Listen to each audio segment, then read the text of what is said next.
And today we are reacting to your life as every Mexican cartel rank. True story. I used to have a coworker at my old job that I used to work with, and his mom was they had went to Mexico, and she apparently got kidnapped by the cartel. Real talk, you know. And apparently, I think they said they had to pay about 50,000 to get her back. You know, she eventually made it home, but 50K, man, shit, it's a lot of money to come up off of. But with that being said, man, let's go ahead and get into this video. Check it out. Level 1. The Lookout. The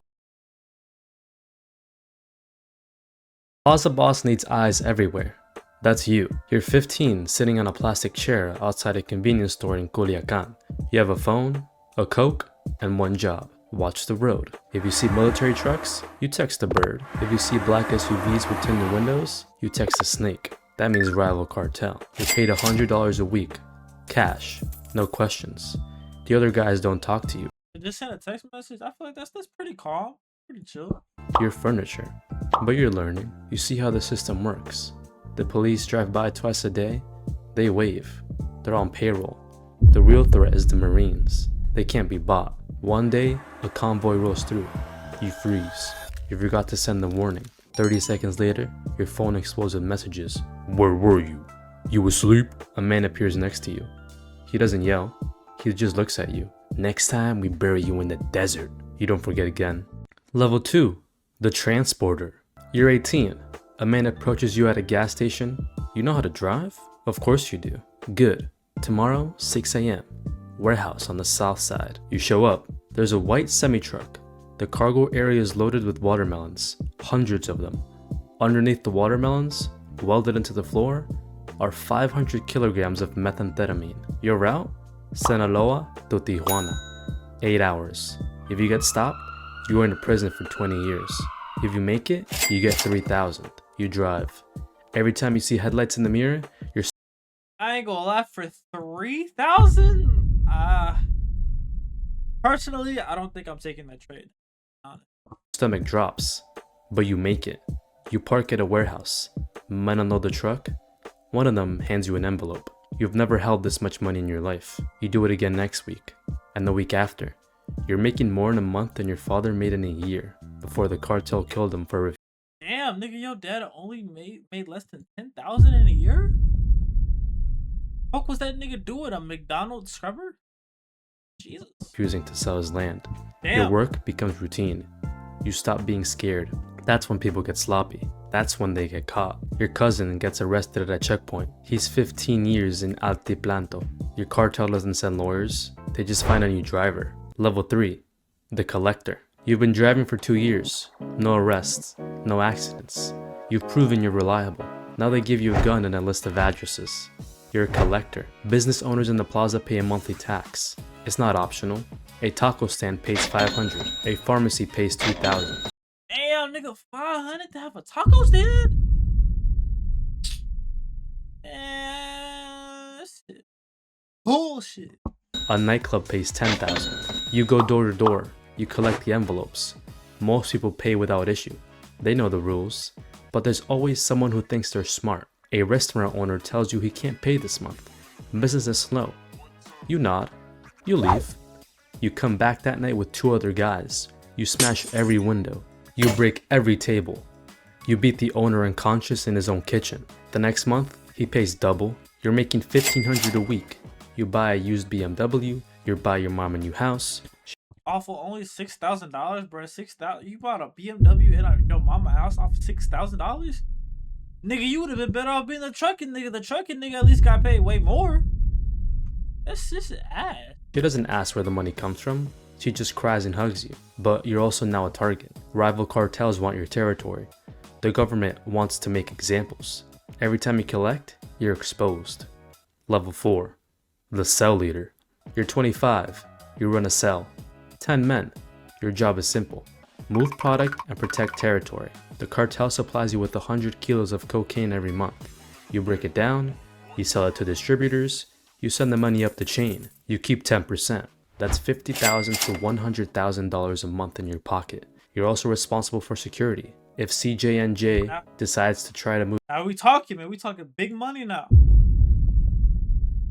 Man, this I can get behind. Move into your plaza, you respond with violence. You don't wait for orders, you handle it. A rival crew kills one of your lookouts, you find where they operate. You send 6 guys with AK-47s. They walk into a bar and open fire, then 12 people die. 5 of them were civilians. It makes the news. The government promises justice, but the governor is on payroll. Nothing happens. You're living well. You have a house with a pool. You have a girlfriend who thinks you own a construction company. You have respect. But you're also managing chaos. Your men are young and stupid. They get high on their own supply. They start fights. They attract attention. You have to discipline them. Sometimes that means a beating. Sometimes that just means a bullet. And the pressure from above is constant. The regional boss wants more money. Always more. If you don't deliver, you're replaced. And replacement is permanent. Level 5. The regional operator. You control a city now. Maybe it's Reynosa or Nuevo Laredo. You have 5 cell leaders reporting to you. You manage the supply, the distribution, and the violence. Your meetings are in a safe house that change every week. You arrive in armored SUVs, you have bodyguards, you carry a gold-plated pistol you've never actually fired. Your job is to think strategically. The plaza boss wants to expand into a neighborhood state. You plan the operation, you identify the weak points in the rival cartel's territory, you bribe local police to stand down, you coordinate the assault.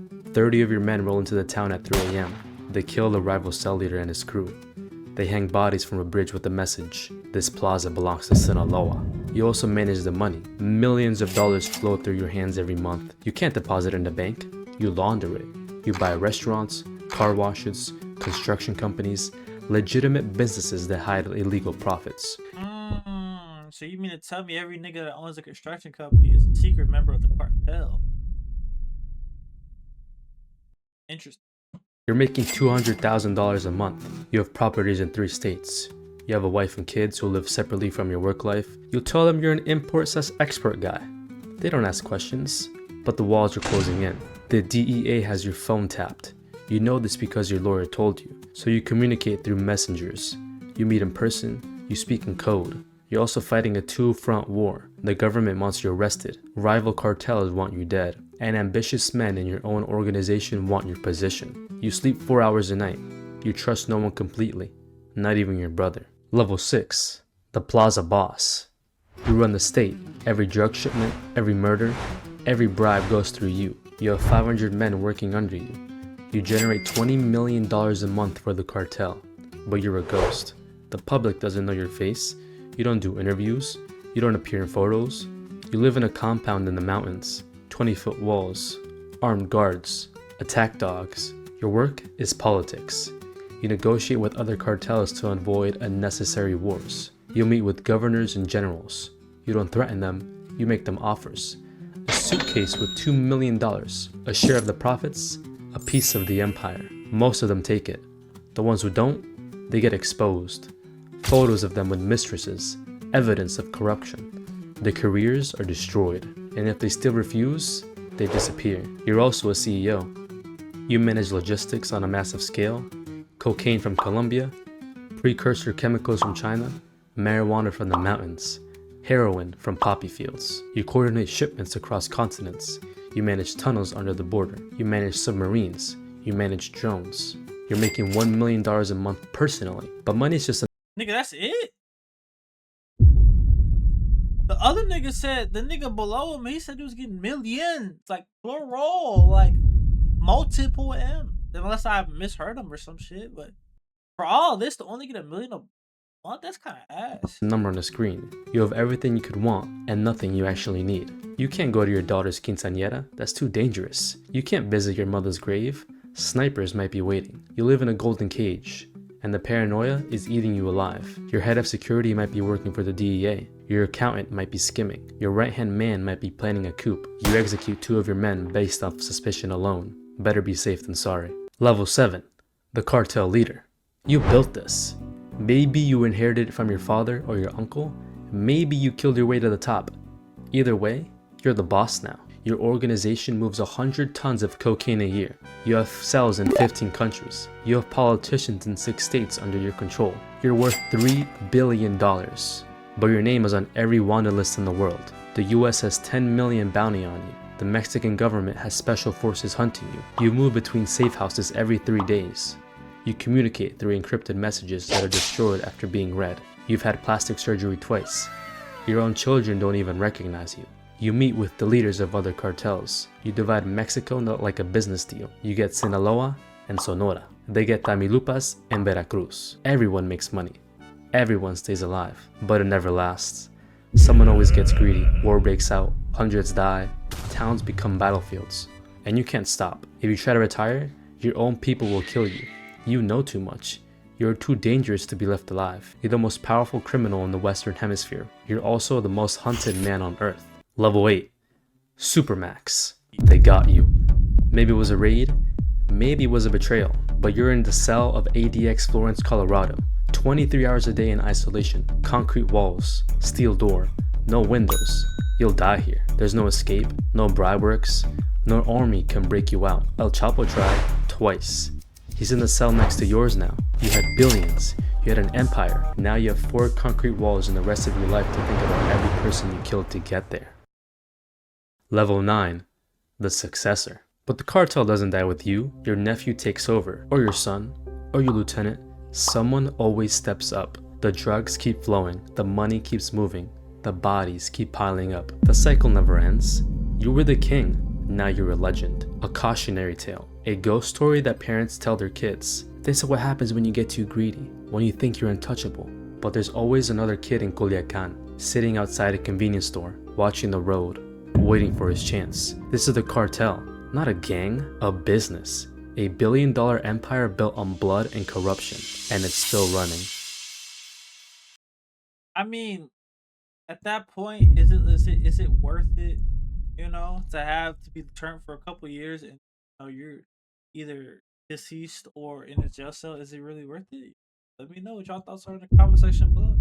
Hit that like button, hit that subscribe button, and until next time, peace.